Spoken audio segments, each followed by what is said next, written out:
keessaa kabaatii eebilaa hanga waxabajjii gidduu kan ilaaleen tokkummaan mootummootaa gabaasni baase akka agarsiisutti walitti bu'iinsi gaggeeffamaa jiraachuun caamaa fi sadarkaan hanqina nyaata biyyattii keessaa dabalaa deemuun carraa barnoota daa'immanii irratti dhiibbaa guddaa geessisuu itti fufeeraa jedheera. Mootummoonni bulchiisa naannolee garuu rakkoo beelaa fi hanqina nyaata daa'immanii mana barumsaa keessatti isaan mudatu furuudhaaf sagantaalee soorataa yookiin nyaataa mana barumsaa guddisuuf akkasumas lakkoofsa kanneen barnoota addaan kutanii hir'isuu kaayyoo godhachuudhaan hojiirra oolchaa kan jiran ta'uu gabaasi kun hubachiiseera.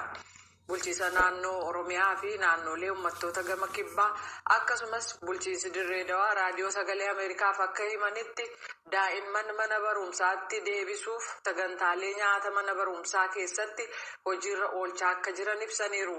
Gamtaan Afrikaa biyyoonni miseensa isaa ta'anii fi michoonni isaa kan misoomaa ta'an daa'imman gara mana barumsaatti deebisuuf carraa nyaata mana barumsaa tattamaan akka deebi'uuf tarkaanfii akka fudhatan gaafachaa tureera jechuudhaan Addis Shakkol gabaasee jira.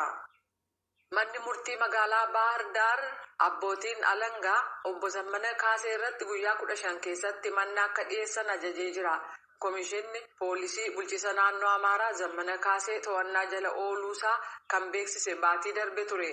Zammaneen gareewwan seeraan ala hidhatan gurmeessuu fi jeequmsa kakaasuu akkasumas wantoota birootiin shakkama jedhamuusaa abukaatoon isaanii raadiyoo sagalee Ameerikaatti himanii jiru. Mootummaan federaala Itoophiyaaf mootummoonni bulchiisa naannoo Amaaraa inni Baahar Daar keessa jiru miseensonni garee hidhattoota seeraan alaattiin jedhan hangi tokko garee faannoo dhugaa jedhamu jalatti socho'aa jiru jechuudhaan himatu. Zammana Kaasee miseensa garee hidhannoo adda gootota Itoophiyaa jedhamu ka ture yoo ta'u bara 2015 immoo Gimboot 7 waliin walitti dabalamuudhaan adda kana hundeessuun Eertiraa keessa ka turan yoo ta'u innii fi qabsaa'onni biraa bara 2018 gara biyyaatti deebi'an. Reeffi godaantota 8 kanneen lammiilee Tuniiziyaa 7 dhabaman jedhamee yaadamu wiixata kaleessaa handaara galaanaa biyya Afrikaa kaabaa irratti argamu jaarmayaan baatii diimaa ibsee jira. Namoonni to'annaaf dooniin galaanarra deemaa turan wiixata kaleessaa ganama reeffa godaantota 8 qarqara Zaarzis kan bidiruun isaanii 7 dura itti liqimsamte jedhamee yaadamurraa argatan jechuudhaan itti gaafatamaan baatii diimaa kan Medenin Moongisliim dhaabbata oduu Ajaans Firaans Pireesiif ibsaniiru. Namoota du'an kana eenyummaa isaanii adda baasuu fi saamuda DNA fudhatamuusaas ibsaniiru. Tuniiziyaan odola Xaaliyaanii Lampaduuzaarraa gara kiiloomeetira 130 qofa fagaattee kan argamtu yoo ta'u yeroo dheeraaf namoota hokkaraa fi hiyyuma dhiyeessuun ardii Afrikaa keessaa gara Awurooppaatti baqataniif karaa ittiin ce'umsaa taatee turte. Miidiyaan naannoo akka gabaasetti bidiruun yeroof ittiin ce'umsaaf gargaaruuf naannootti hojjetame kun daa'ima dabalatee godaantota 18 feetee turte guyyoota 15 dura baduu ishee gabaaseera. Akka dhaabbati daangaa gamtaa Awurooppaa Frontex jedhamu jedhutti gama galaana Meeditiraaniyaan giddugaleessaa kanaan baatii amajjii qabee hanga adoolessa gidduutti godaantota 42,500 ol ta'an karaa ittiin ce'an yoo ta'u kunis ji'oota 7 jalqabaa ka bara 2021 waliin wal cina qabamee yeroo laalamu dhibba keessaa harka 44 dabaleera jedhameera.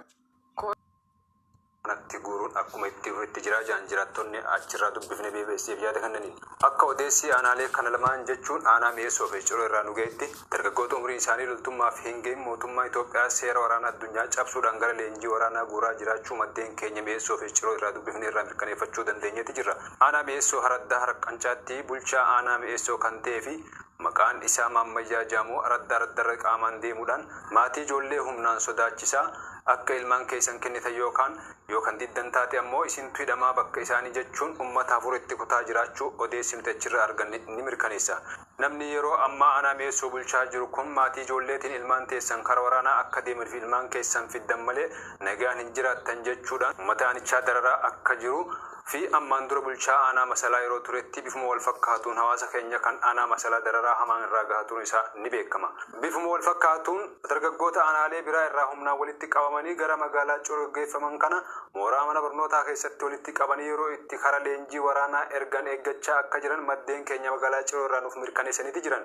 Akka maddeen keenya nu ibsanitti dargaggoota aanaa Coroo irraa walitti qabanii fidan kunneen yoo akka tasaa kan jalaa miliqan taate milishoonni gandaa kara maatii isaanii deebi'uudhaan ilmi keessan kan nuti qabnee nu jalaa miliqee waan jiruuf bakka inni seentanii akka fiddanii mootummaatti kennitan jechuudhaan hawaasa naannawaa cinqaa jiraachuu addeessi keenya nu ibseeti jira.